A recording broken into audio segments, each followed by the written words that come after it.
అందమైన చర్మ సౌందర్యం మీ సొంతం. Second aqua radiance deep cleansing gel.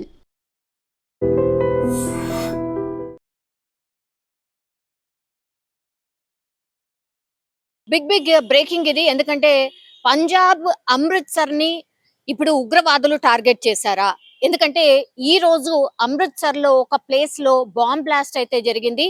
Of course ఆ బాంబ్ బ్లాస్ట్ కి సంబంధించిన న్యూస్ ఇప్పుడే బయటకు వచ్చింది కాబట్టి పోలీసులు దాని మీద పూర్తిగా ఇన్వెస్టిగేషన్ అయితే చేస్తున్న పరిస్థితి. కానీ మన దేశంలో ఎట్లాంటి పరిస్థితి ఉందో మనకు తెలుసు. ఎందుకంటే ఉగ్రవాదుల వేటనే కాకుండా ఈ ఉగ్రవాదులకు సహకరిస్తున్న వాళ్ళు కావచ్చు, లేదంటే పాక్ దేశానికి మన రక్షణ వ్యవస్థకు సంబంధించిన ఇన్ఫర్మేషన్ చేరవేస్తున్నారు అని చాలా మందిని ఎన్ఐఏ అధికారులు పూర్తిగా ఇన్వెస్టిగేషన్ చేస్తూ ఒకవైపు అరెస్ట్ చేస్తోంది. ఎందుకంటే పాకిస్తాన్ కుట్రలో భాగంగానే ఇప్పుడు ఈ ఉగ్రవాదుల్ని ప్రేరేపించి మన దేశం మీద దాడి చేసేలాగా కుట్ర పన్నుతోంది అనేది వాళ్ళ మీద ఉన్నటువంటి మెయిన్ ఎలిగేషన్. అందులో భాగంగానే ఉగ్ర స్థావరాల్ని మనం టార్గెట్ చేసి ఎప్పుడైతే ఈ పాకిస్తాన్ లో మనం ఉగ్రవాదుల ప్లేసెస్ ని బ్లాస్ట్ చేశామో అప్పటి నుంచి కూడా పాకిస్తాన్ వర్సెస్ ఇండియా లాగా సిచ్యువేషన్ మారిపోయిన పరిస్థితి.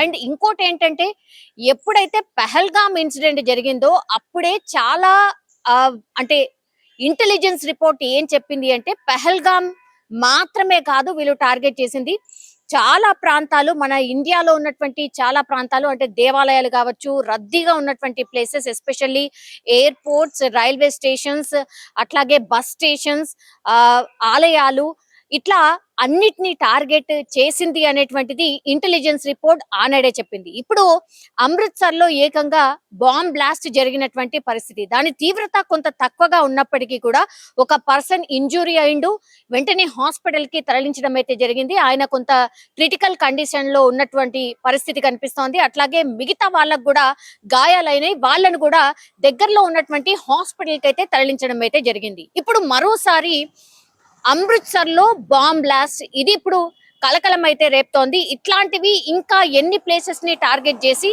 బాంబ్ బ్లాస్ట్లు చేయబోతున్నారు అనేటువంటిది చర్చ మరోసారి మొదలైనటువంటి పరిస్థితి కనిపిస్తోంది. ఎన్ఐఏ అధికారులు ఇంతమంది స్లీపర్ సెల్స్ ని అరెస్ట్ చేసినప్పటికీ కూడా ఈ బాంబ్ బ్లాస్ట్ ఎట్లా జరిగింది, అది దట్టు పంజాబ్ అమృత్సర్ లో ఎట్లా జరిగింది అనేటువంటిది ఇప్పుడు పెద్ద ఎత్తున ఇన్వెస్టిగేషన్ మాత్రమే కాదు, ఇప్పుడు ఇంకోసారి ఒక భయం అయితే కనిపిస్తోంది. ఎందుకంటే ఇది అమృత్సర్ లోని మజితా రోడ్ బైపాస్ లో డీసెంట్ అవెన్యూ బయట వైపు ఇప్పుడు బాంబు పేలుడైతే జరిగినటువంటి పరిస్థితి అయితే కనిపిస్తోంది. పూర్తి స్థాయిలో ఇన్వెస్టిగేషన్ అయితే నడుస్తోంది. అండ్ ఈ బాంబ్ బ్లాస్ట్ కి సంబంధించిన, అంటే ఈ ఎక్కడైతే ఆ క్లూస్ అన్ని సేకరిస్తారో అక్కడి నుంచి కూడా ఈ బాంబ్ బ్లాస్ట్ జరగడానికి కారణం ఏంటి, ఈ బాంబ్ బ్లాస్ట్ చేసింది ఎవరు, దీని వెనకాల ఎవరున్నారు ఏంటి అనేది కూడా పోలీసులు పూర్తిగా ఇన్వెస్టిగేషన్ అయితే స్టార్ట్ చేసిన పరిస్థితి అయితే కనిపిస్తోంది. ఇంకోవైపు మనకు తెలుసు విజయనగరం అట్లాగే హైదరాబాద్ కి సంబంధించి ఒక ఇద్దరు వ్యక్తుల్ని అరెస్ట్ చేసినప్పుడు కూడా సీరియల్ గా బాంబ్ బ్లాస్ట్ చేయబోతున్నామని వాళ్ళు ఎన్ఐఏ అధికారులకి ఇప్పుడు రిమాండ్ లో ఉన్నటువంటి వాళ్ళు సిరాజ్ కావచ్చు, సమీర్ కావచ్చు, వీళ్ళిద్దరు కూడా ఒక్కొక్క ఇన్ఫర్మేషన్ కూడా ఇస్తున్నటువంటి క్రమంలోనే ఇంకా కూడా ఇట్లాంటి వాళ్ళు ఎవరైతే ఉన్నారో ఒక రకంగా భయపట్టియడానికే ఇట్లా చిన్న చిన్న బ్లాస్ట్లు చేస్తున్నారా అనేది కూడా ఇప్పుడు పెద్ద ఎత్తున చర్చ అయితే నడుస్తున్న పరిస్థితి కనిపిస్తోంది.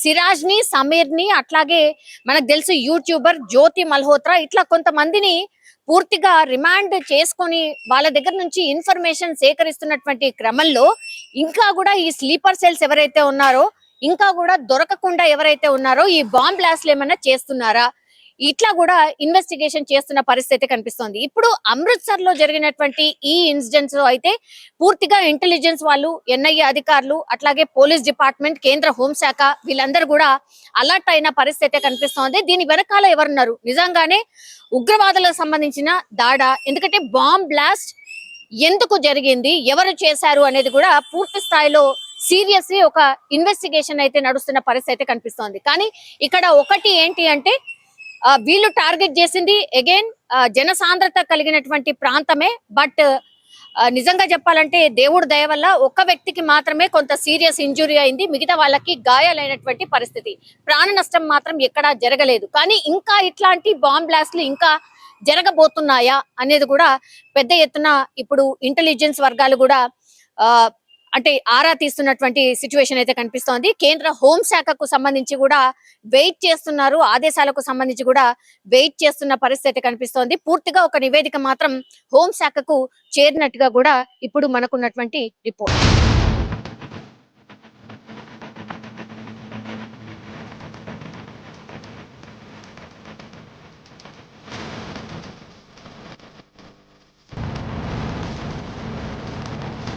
ఆమెకు 40, ఆ యువకుడికి 25. టిఫిన్ వేస్ట్ చేస్తున్నావు ఎందుకు అని మందలించడంతో ఆమె మనస్తాపానికి గురై ఆత్మహత్య చేసుకుంది. ఆమెను ఆ పరిస్థితిలో చూసి భయపడిపోయిన ఆ యువకుడు కూడా విషం తాగి ప్రాణాలు వదిలాడు. ఈ ఘటన శ్రీకాళహస్తిలో చోటు చేసుకుంది. విశాఖకు చెందిన 40 సంవత్సరాల పద్మ, ఆమెకు భర్త ఉన్నారు, అలాగే మెడికల్ రిప్రజెంటేటివ్గా పనిచేస్తున్న కొడుకుతో పాటు డిగ్రీ ఫైనల్ ఇయర్ చేస్తున్నటువంటి కూతురు కూడా ఉంది. ఈ అబ్బాయి పేరు సురేష్. శ్రీకాళహస్తికి చెందినటువంటి ఈ యువకుడికి 25 ఏళ్ళు. అయితే వీరిద్దరి మధ్య ఇన్స్టాగ్రామ్ పరిచయం ఏర్పడింది. ఆ పరిచయం కాస్త పిచ్చి ప్రేమగా మారింది, పెళ్లి వరకు కూడా వెళ్ళింది. అయితే గతంలోనే ఈమె విశాఖ నుంచి కుటుంబాన్ని విడిచి ఇన్స్టాలో పరిచయమైనటువంటి సురేష్ కోసం శ్రీకాళహస్తి వెళ్ళింది. ఆ తర్వాత ఇక్కడ భర్త, పిల్లలు ఇచ్చినటువంటి కంప్లైంట్ ఆధారంగా పోలీసులు ఆమెకు కౌన్సిలింగ్ ఇచ్చి మళ్ళీ ఫ్యామిలీ వద్దకు ఆమెను తీసుకొచ్చారు. ఆ తర్వాత మళ్ళీ ఆమె మనసు మార్చుకొని ఆ ప్రేమను, ఆ పరిచయాన్ని కంటిన్యూ చేయాలనుకుంది. సురేష్ కోసం మళ్ళీ శ్రీకాళహస్తి వెళ్ళిపోయింది.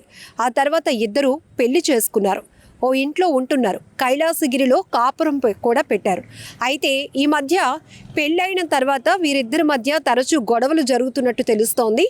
అయితే మొన్న టిఫిన్ చేస్తూ అది వదిలేయటంతో ఎందుకు వేస్ట్ చేస్తున్నావు, ఫుడ్ ఎందుకు వేస్ట్ చేస్తున్నావు అని ఆ అబ్బాయి ఆమెను మందలించడంతో ఆమె తట్టుకోలేకపోయింది, ఆత్మహత్య చేసుకుంది. అయితే ఆమె ఆత్మహత్యను తట్టుకోలేని ఆ యువకుడు భయపడిపోయాడు. తర్వాత ఇది పోలీసులకు తెలిస్తే నన్నేం చేస్తారు, మిగతా వాళ్ళు, సొసైటీ నన్ను ఎలా చూస్తుంది అనేటటువంటి ఒక భయంతో ఆ యువకుడు కూడా తనువు చాలించాలనుకున్నాడు. విషం తాగి ప్రాణాలు విడిచాడు. ఈ ఘటన ఇప్పుడు సంచలనంగా మారింది. ఎందుకంటే ఆమె ఆత్మహత్య చేసుకుందని ఈ అబ్బాయి ప్రాణాలు విడిచాడనో కాదు, సోషల్ మీడియాలో ఎవరికి ఎవరో తెలియలేనటువంటి, ముక్కు ముఖం తెలియలేనటువంటి వ్యక్తుల మధ్య, మహిళలు పురుషుల మధ్య ఏర్పడుతున్నటువంటి పరిచయాలు ఎంత దారుణాలకు దారి తీస్తున్నాయో చెప్పడానికి ఈ కేసు కూడా ఒక ఉదాహరణ. వివాహేతర సంబంధాలు ఎన్నో కుటుంబాలను విచ్ఛిన్నం చేస్తున్నాయి అనటానికి ఎలాంటి వెనుకడుగు వేయవసరం లేదు. ఎందుకంటే తరచుగా ఈ మధ్య కాలంలో ఏపీ, తెలంగాణలో కావచ్చు, ఇతర రాష్ట్రాల్లో కేవలం అక్రమ సంబంధాల వల్ల భార్యని భర్త చంపేస్తున్నాడు, భర్తని ప్రియుడితో కలిసి భార్యలు చంపేస్తున్నారు, పిల్లలు అనాథలైపోతున్నారు, కుటుంబాలు విచ్ఛిన్నమవుతున్నాయి, వీధి పాలవుతున్నటువంటి అనేక ఘోరమైన ఘటనలు మనం తరచుగా చూస్తూనే ఉంటున్నాం మీడియాలో. ఇప్పుడు ఈ కేసు శ్రీకాళహస్తిలో ఈ ఇద్దరు, అసలు ఒక ప్రేమ వీళ్ళిద్దరి మధ్య చిగురించడానికి, ఆమె వయసు 40 ఏళ్ళు, పోనీ ఆమెకు ముందు వెనుక ఎవరు లేరా అంటే ఉన్నారు, భర్త ఉన్నాడు, ఇద్దరు పిల్లలున్నారు, సెటిల్ అయినటువంటి, పిల్లలకు పెళ్లి చేసి సెటిల్ చేయాల్సినటువంటి వయసులో ఆమెకి పిచ్చి ప్రేమ మొదలైంది. అది కూడా ఎవడో తెలియలేనటువంటి, ముక్కు ముఖం తెలియలేనటువంటి ఒక వ్యక్తితో. ఆ అబ్బాయిని వెతుక్కుంటూ ఆమె విశాఖ నుంచి శ్రీకాళహస్తికి వెళ్ళిపోయింది. పోలీసులు కౌన్సిలింగ్ ఇచ్చిన తర్వాత అయినా కుదుటుగా చక్కగా ఫ్యామిలీతో ఉంటే ఏ బాధ ఉండేది కాదు. మళ్ళీ ప్రేమ, పెళ్ళి అనుకుంటూ వెంటపడి ఆమె అక్కడికి వెళ్ళటం, ఇద్దరూ మళ్ళీ పెళ్లి చేసుకోవటం, వేరే చోట కాపురం పెట్టడం, ఆ తర్వాత మళ్ళీ చిన్న చిన్న గొడవలకి ఇద్దరి మధ్య గ్యాప్ క్రియేట్ అవ్వడం, అలా టిఫిన్ ఎందుకు వేస్ట్ చేస్తున్నావని ఒక మాట ఆమె తట్టుకోలేక ఆత్మహత్య చేసుకోవటం ఎంత బాధాకరం.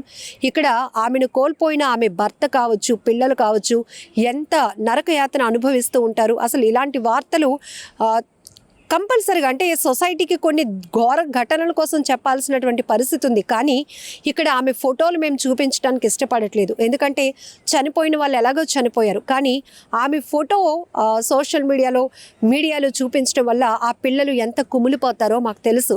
ఆ భర్త ఎంత వేదన అనుభవిస్తాడో మాకు తెలుసు. కాబట్టి మేము వాళ్ళిద్దరు ఫేస్లే చూపించడానికి అసలు ఇష్టపడటం లేదు. కానీ ఇది ఒక వార్తగా మీకు ఎందుకు చెప్తున్నామంటే ఇలాంటి దారుణాలు చాలా జరుగుతున్నాయి.